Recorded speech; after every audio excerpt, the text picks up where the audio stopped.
وأشهد أن لا إله إلا الله وحده لا شريك له وأشهد أن محمدا عبده ورسوله يا أيها الذين آمنوا اتقوا الله حق تقاته ولا تموتن إلا وأنتم مسلمون يا أيها الناس اتقوا ربكم الذي خلقكم من نفس واحدة وخلق منها زوجها وبث منهما رجالا كثيرا ونساء واتقوا الله الذي تساءلون به والأرحام إن الله كان عليكم رقيبا يا أيها الذين آمنوا اتقوا الله وقولوا قولا سديدا يصلح لكم أعمالكم ويغفر لكم ذنوبكم ومن يطع الله ورسوله فقد فاز فوزا عظيما أما بعد فإن خير الحديث كتاب الله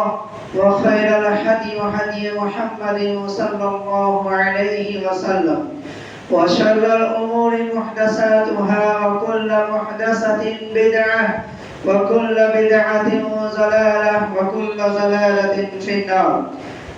قال الله تبارك وتعالى في الكلام المجيد والفرقان الحميد والفجر وليال عشر. وقال النبي عليه الصلاة والسلام عن ابن عباس رضي الله عنه عن النبي صلى الله عليه وسلم أنه قال ما من أيام عمل صالح فيها أحب إلى الله من هذه الأيام يعني أيام العشر. قالوا يا رسول الله صلى الله عليه وسلم ولا الجهاد في سبيل الله؟ قال ولا الجهاد في سبيل الله إلا رجل خرج بنفسه وماله ثم لم يرجع من ذلك بشيء. رواه أحمد وأبو داود. اللهم صل على محمد وعلى آل محمد كما صليت على إبراهيم وعلى آل إبراهيم إنك حميد مجيد.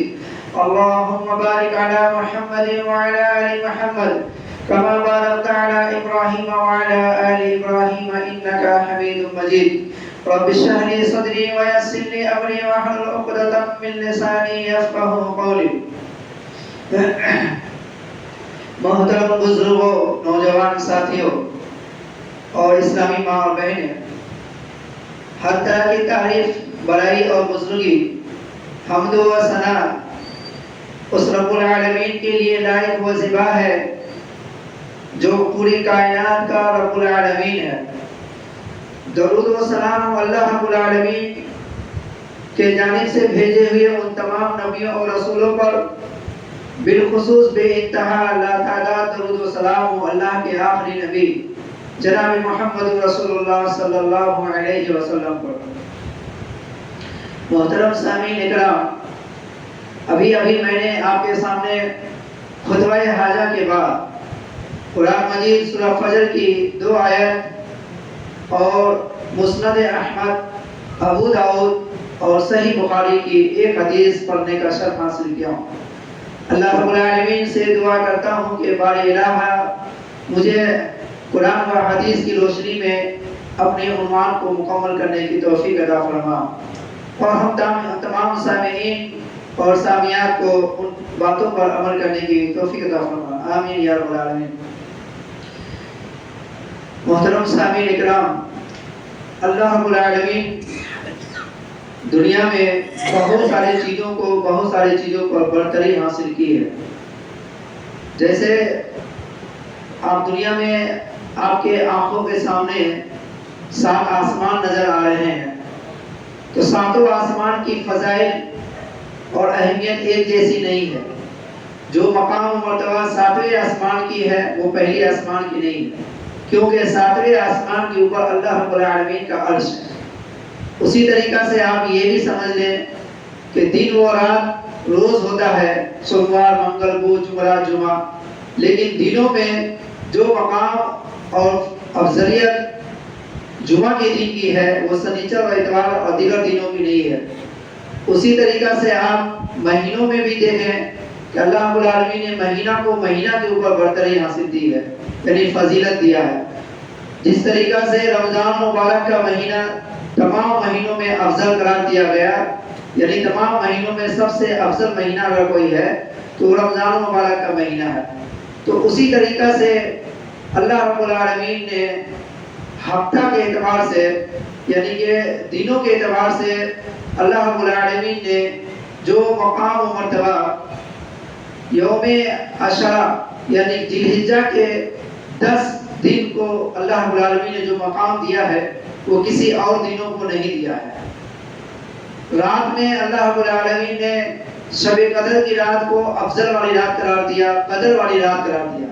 اور وہ رات جو طاق رات ہے، یعنی 10 طاق رات، 10 راتیں، جس میں سے 10 رات میں بھی 5 طاق رات، اور 5 طاق رات میں سے بھی ایک رات جو لیلۃ القدر کی رات ہے، اس کا جو مقام و مرتبہ ہے وہ 365 والی رات میں سے کسی اور دوسرے رات کی وہ مقام و مرتبہ نہیں ہے. جو فضیلت، جو مقام و مرتبہ، جو اہمیت اور ثواب کے اعتبار سے بہت زیادہ اس رات میں نیکی جو ملتی ہے، اس کے حساب سے کسی اور رات میں اللہ رب العالمین نے وہ مقام و مرتبہ نہیں رکھا. اسی طریقہ سے دین میں ہے کہ دنوں میں اللہ رب العالمین نے ذی الحجہ کے چند شروعاتی جو دن ہے، یعنی 1 ذی الحجہ سے 10 ذی الحجہ، اس کا مقام مرتبہ دیگر تمام دنوں میں افضل اللہ رب العالمین نے عطا کیا. اور ان 10 دن میں بھی ایک دن ایسے ہے جس کو عرفہ کا دن کہا جاتا ہے. یہ عرفہ کا دن وہ دن ہے جس میں بہت سارے لوگوں کو اللہ رب العالمین جہنم سے آزاد کرتا ہے، اور بہت سارے ہزاروں لاکھوں لوگوں کی گناہوں کو معاف کرتا ہے. اور نہ جانے کتنے لوگ جو حج کرنے کے لیے مکہ المکرمہ کے سرزمین پر گئے ہوئے ہیں، جب وہ 13 ذی الحجہ سے جب وہ فارغ ہو جائیں گے تو پھر وہاں اس کے بعد اللہ رب العالمین ان کے ایسے گناہوں کو معاف کر دے گا گویا کہ وہ ماں کے پیٹ سے جنم لیے ہیں.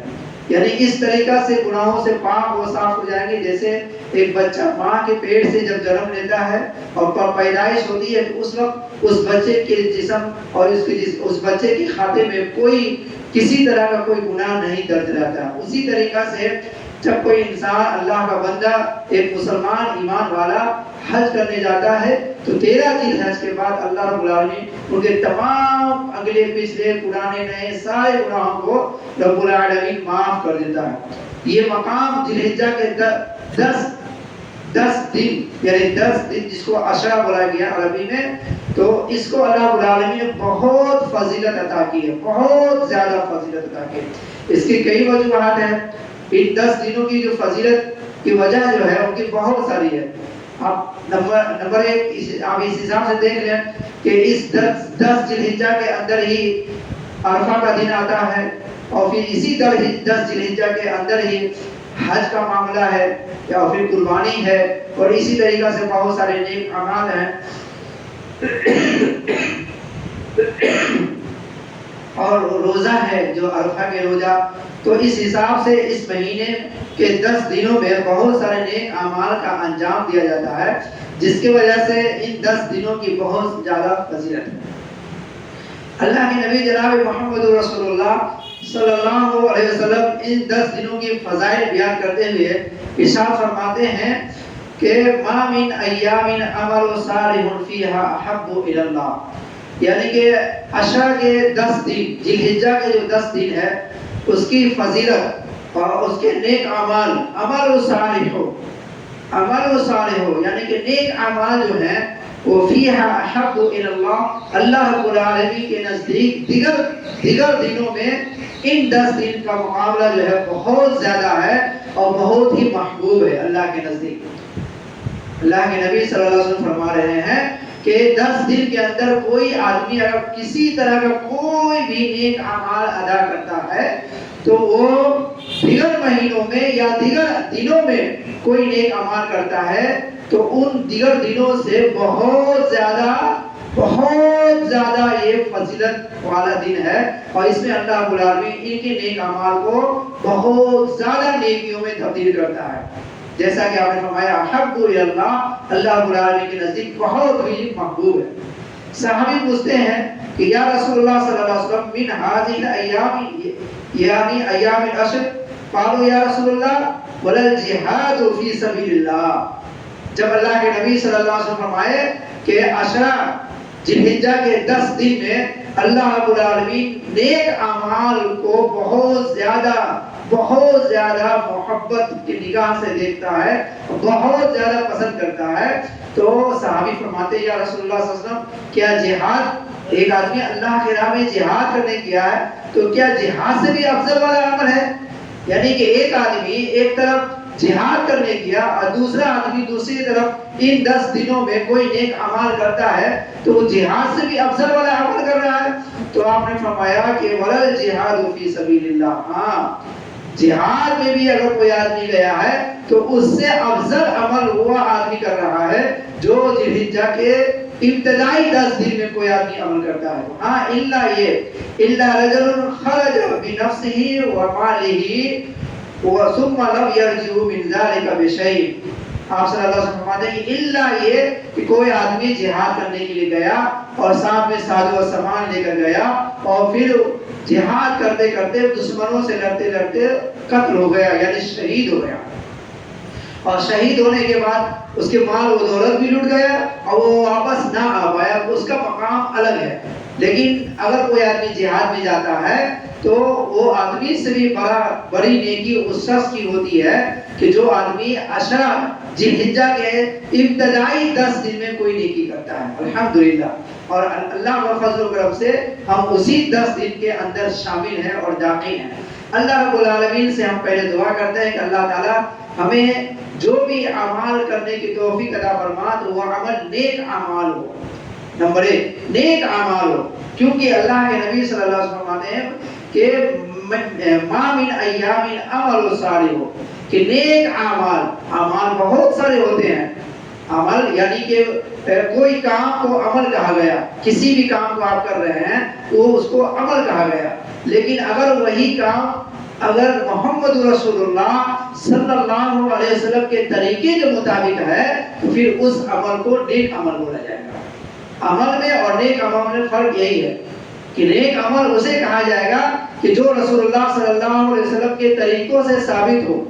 ہم جو بھی عمل کر رہے ہوں، چاہے ہم نماز پڑھ رہے ہوں یا روزہ رکھ رہے ہوں یا مسجد میں بیٹھنے کا طور طریقہ آداب ہو یا لوگوں سے بات و گفتگو ہو یا پھر روزمرہ والے زندگی میں جو بھی عمل کر رہے ہیں، وہ عمل اگر رسول اللہ صلی اللہ علیہ وسلم سے ثابت ہے تو پھر اس عمل کو نیک عمل بولا جائے گا، اور جو عمل رسول اللہ صلی اللہ علیہ وسلم سے ثابت نہیں ہے تو اس عمل کو نیک عمل نہیں بولا جائے گا۔ اب نیک عمل کی قبولیت کی 2 شرط ہے۔ ایک شرط یہ ہے کہ ہم جب کوئی بھی نیک عمل کریں گے تو اس نیک عمل میں اخلاص ہونا ضروری ہے۔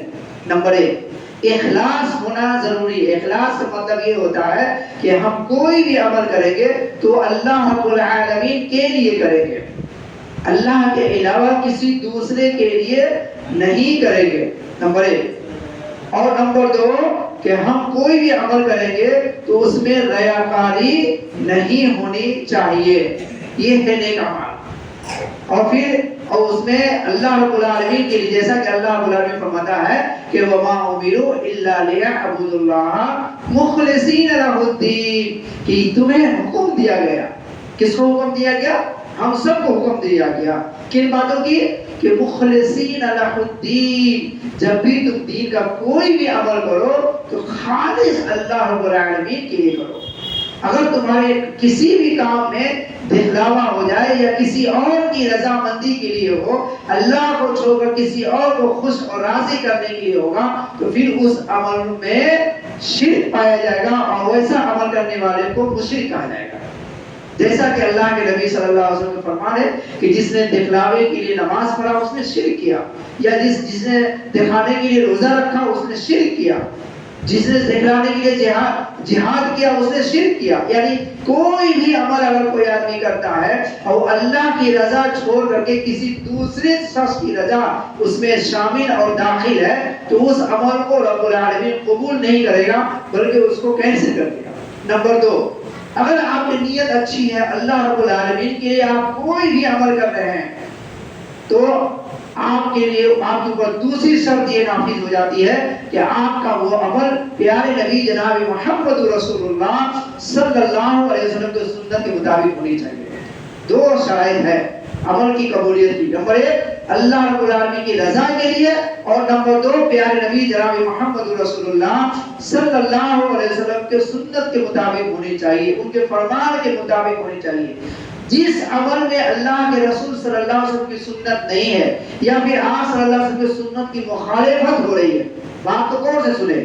اب بات کو بہت ہی آپ دھیان سے سننے کے بعد اس پر غور کریں کہ کیا میں بول رہا ہوں کہ اللہ کے نبی صلی اللہ علیہ وسلم کی سنت کی مخالفت ہو رہی ہو جس عمل میں اللہ کے رسول صلی اللہ علیہ وسلم کی سنت کی مخالفت یا آپ کے حکم کی مخالفت ہو رہی ہو، تو پھر اس عمل کو اللہ رب العالمین قبول نہیں کرے گا.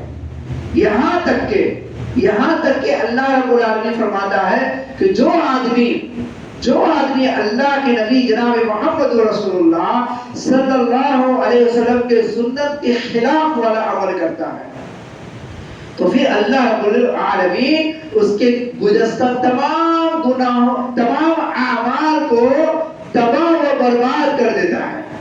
یہ سورہ محمد کی آیت ہے کہ اللہ فرماتا ہے کہ جو آدمی اللہ رب العالمین کے پیارے نبی محمد رسول اللہ صلی اللہ علیہ وسلم کی سنت کی مخالفت کرتا ہے.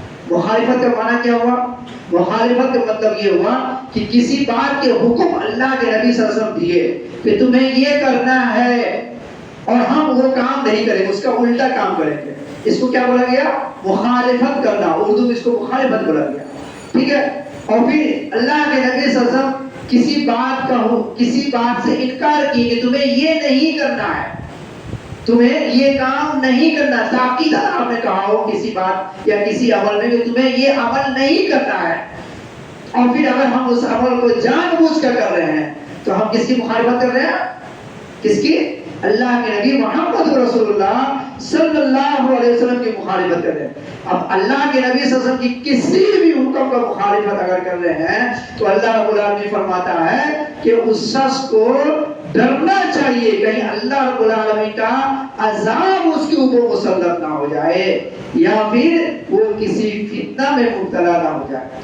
ان دو باتوں کی چتونی رب العالمین دے رہا. نمبر ایک کہ اگر کوئی مسلمان، کوئی ایمان والا، کوئی ایمان کا دعوے دار وہ اگر محمد رسول اللہ صلی اللہ علیہ وسلم کی سنت کی کسی بھی ایک سنت کی مخالفت کرتا ہے، چاہے جان بوجھ کر کرتا ہو یا پھر اسے بتانے کے باوجود اسے نظر انداز کرتا ہو، تو اس کو اللہ رب العالمین کے عذاب سے اور پھر اللہ رب العالمین کے آزمائش سے اسے ڈرنا چاہیے کہ کہیں ایسا نہ ہو کہ وہ کسی عذاب میں یا کسی آزمائش میں مبتلا ہو جائے.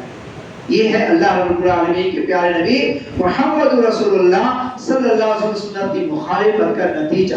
تو لہٰذا ہمیں چاہیے کہ جو بھی باتیں اللہ کے نبی صلی اللہ علیہ وسلم کی زبان مبارک سے ادا ہوئی ہو ہمارے لیے، ہمارے کام کے لیے یا ہمارے عمل کے لیے کہ اے لوگوں، اے ایمان والوں، اے میری امت کے لوگوں، اے مسلمانوں، اے مردوں یا اے خواتینوں، تمہیں یہ کرنا ہے یا یہ نہیں کرنا ہے، تو ہمیں فوراً اس سے کیا کرنا چاہیے؟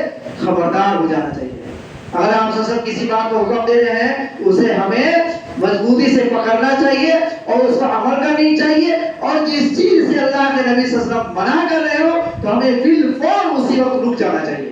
یہ ہے ایمان کا تقاضا، یہ ہے محبت کا تقاضا، اور یہ ہے محبت کا حق ادا کرنا.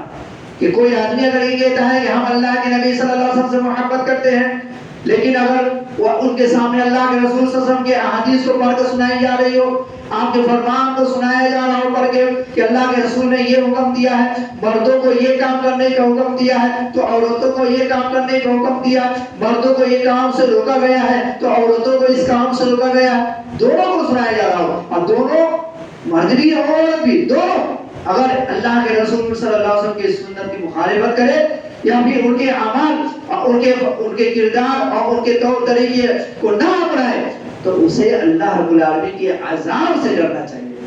صاف ستھری بات ہے. اب آئیے جو میں حدیث پڑھا ہوں خطبہ حاجہ کے بعد اس حدیث پر ہم تبصرہ کرنا چاہتے ہیں. حدیث کا تبصرہ اس طریقے سے کہ اللہ کے نبی صلی اللہ علیہ وسلم کیا فرمائے کہ جو آدمی ان 10 دنوں کے اندر کوئی بھی عمل کرتا ہے، کوئی بھی عمل، وہ عمل اگر چھوٹا عمل ہو یا بڑا عمل ہو، اگر وہ عمل صالح ہے تو، نیک عمل ہے تو، یعنی رسول اللہ صلی اللہ علیہ وسلم سے ثابت ہے تو وہ آدمی اللہ کی راہ میں جہاد کرنے سے افضل عمل کر رہا ہے، چاہے وہ عمل چھوٹا ہو.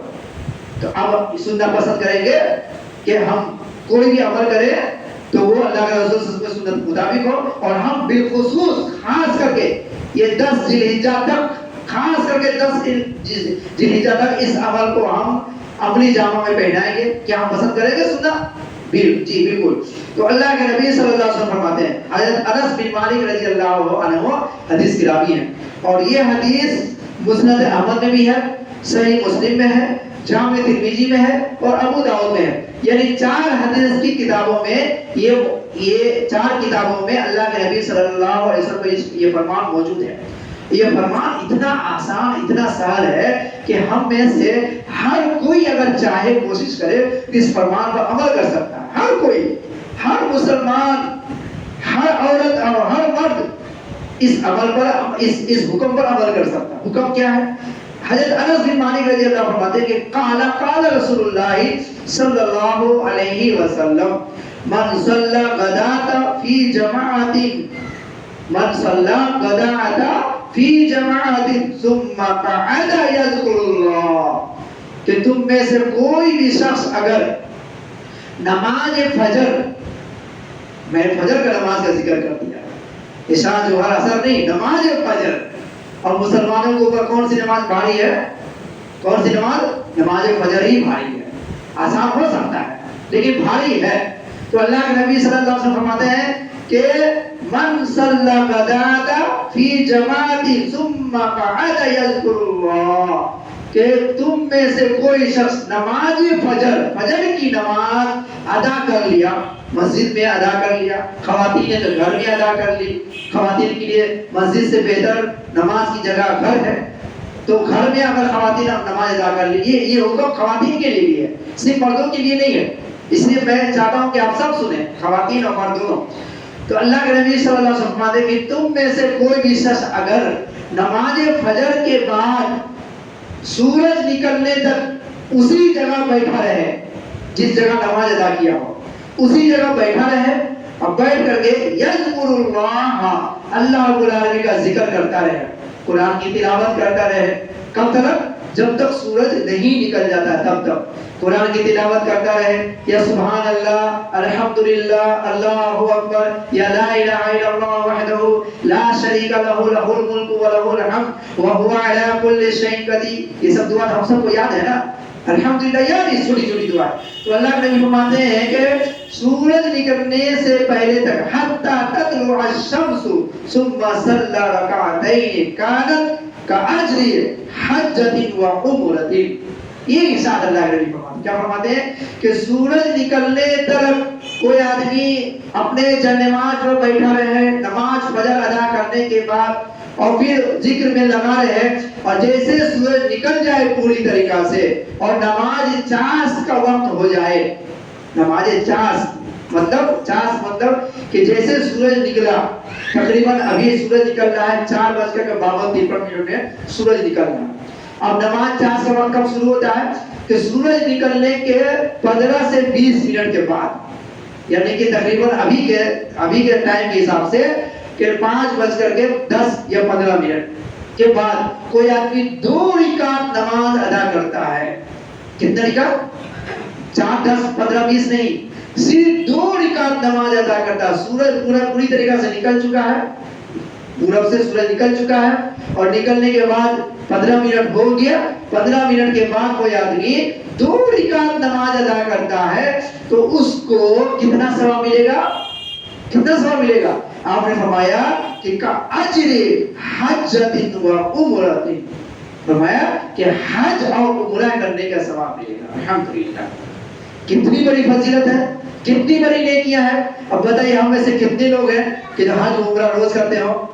ہے کوئی؟